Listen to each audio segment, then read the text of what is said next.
आज भी हमारे संग में है, वो महसूस करने पे ही पता चलता है।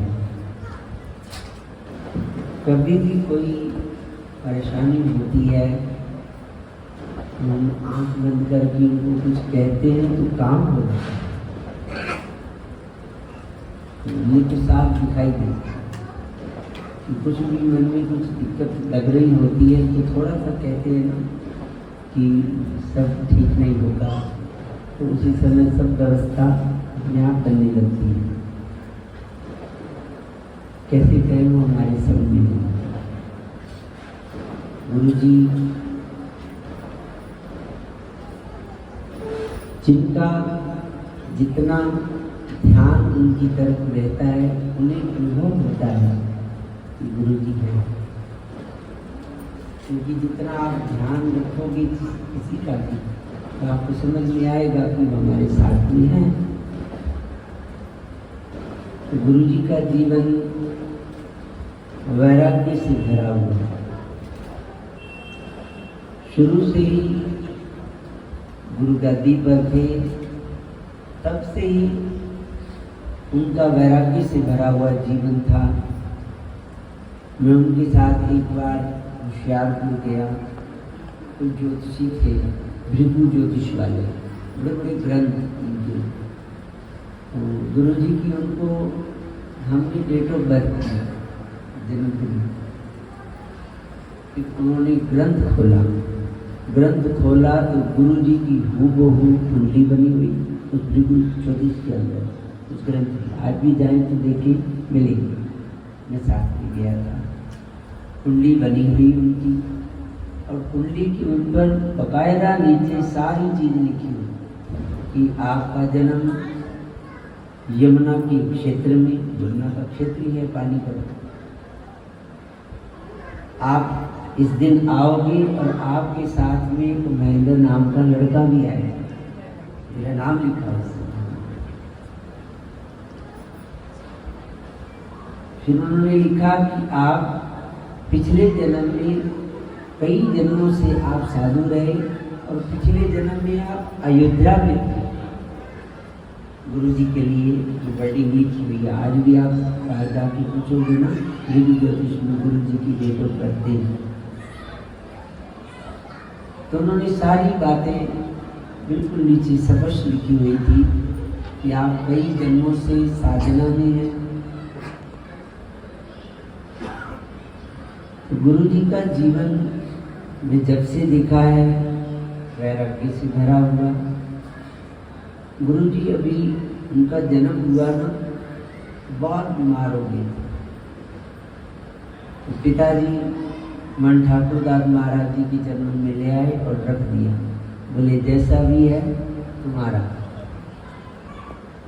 पिताजी ने गुरु जी को, मन ठाकुर दास जी को सौंप दिया कि जैसा भी है तुम्हारा। तो मन ठाकुर दास महाराज जी ने उनके सिर पर हाथ रखा। बोले अब आप जाओ। उनके पिताजी को भेज दिया, बोले जाओ, हमारा है, हमारा है। गुरु जी ठीक हो गए। ठीक होते गए तो गुरु जी, मन ठाकुर दास जी गुरु जी को बुलाते थे, बता, फिर बता है ना, बता रहा हूँ। गुरु जी के बेटे मन ठाकुर दास, बता है ना, बता रहा हूँ। जब बाल्य में अवस्था में स्वस्थ होने लग गए, बड़े होने लग गए, गुरु जी अपने जीवन काल में पहले पूरे सारे खेतों को देखते थे, खेती बाड़ी पूरी देखना उन्होंने, आश्रम को भी देखते थे। समय के साथ फिर जैसे बड़े गुरु जी का, मंत्र नामदास महाराज जी का, उन्होंने अपने हाथ से गुरु जी को गद्दी दी। 3 घंटे उन्होंने मंत्र नामदास महाराज जी ने अपने आप को रोके रखा, क्योंकि उस समय स्कूल में प्रकाश होता था यज्ञ के समय पर। तो वहाँ तो अभी लंगर चल रहा था, तो गुरुजी ने सुबह ही संतों को कहना शुरू कर दिया था, आज जाना मत, मैंने जाना है। तो संगत कुछ तो समझते थे कि ये जो बोलते हैं झूठ नहीं बोलते, और कुछ बोले मजाक कर रहे होंगे तो निकल गए। तो 1 बजे गुरु जी लेटे हैं इधर आश्रम में। गुरु महाराज जी का अभी उधर ही प्रकाश है और वहाँ लंगर चल रहा है, भोग तो डल गए थे। तो गुरु जी बार बार पूछ रहे हैं कि वहाँ कितनी देर लगेगी। गुरु जी अभी तो भोग हुआ है, लंगर चलेगा तो 3 घंटे लगेंगे, उसके बाद महाराज जी की सवारी लेके आते हैं हम इधर। ये तो सबने आंखों से दिखाएगी, जो उस समय थे तो सबने आंखों से दिखाएगी सब। तो इधर गुरु जी कीर्तन कराते थे अपने मुख से ही, श्री राम जय राम जय जय राम, जो यज्ञ के समय पर ध्वनि करते तो गुरु जी के वचन थे, तो वो उनकी वाणी थी, वो कीर्तन कराते रहे अपने मुख से।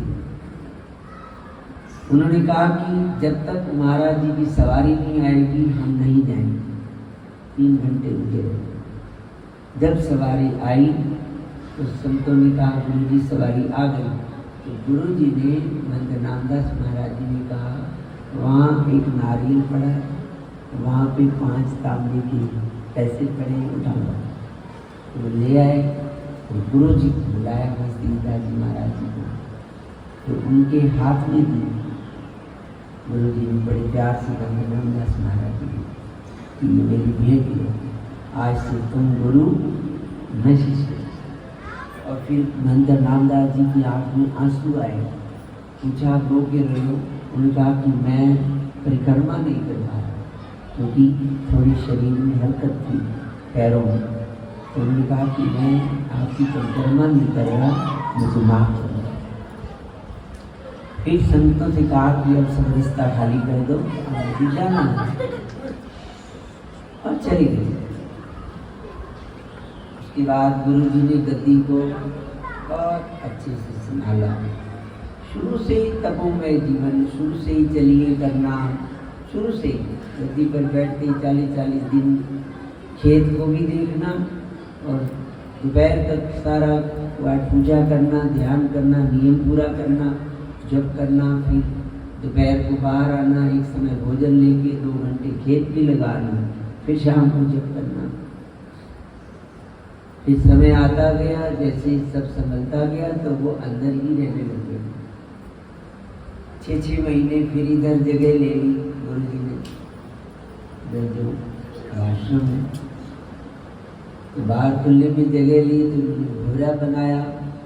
तो 6-6 महीने अंदर रहना।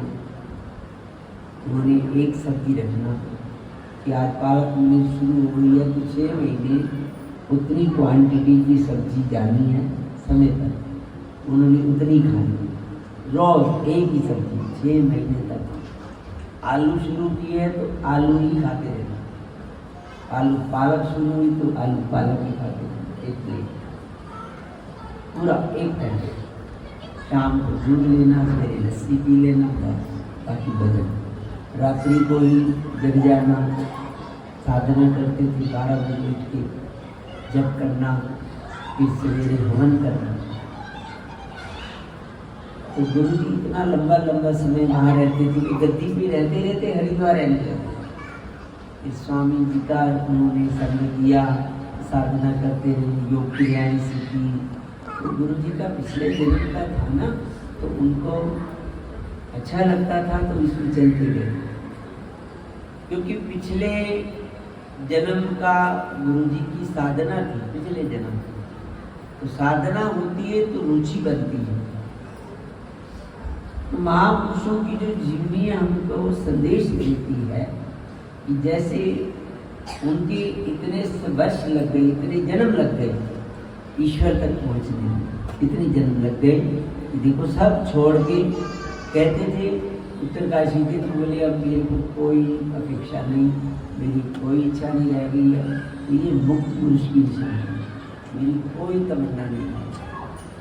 गुरु जी ऐसे बोलते थे आपको उत्तरकाशी में, कोई तमन्ना नहीं है। तो जिसकी कोई तमन्ना नहीं तो मुक्त है, कई वासना नहीं उनकी, मुक्त है।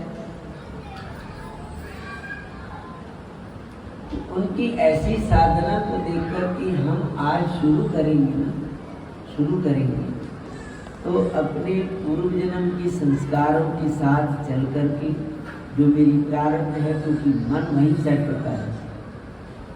आपका मन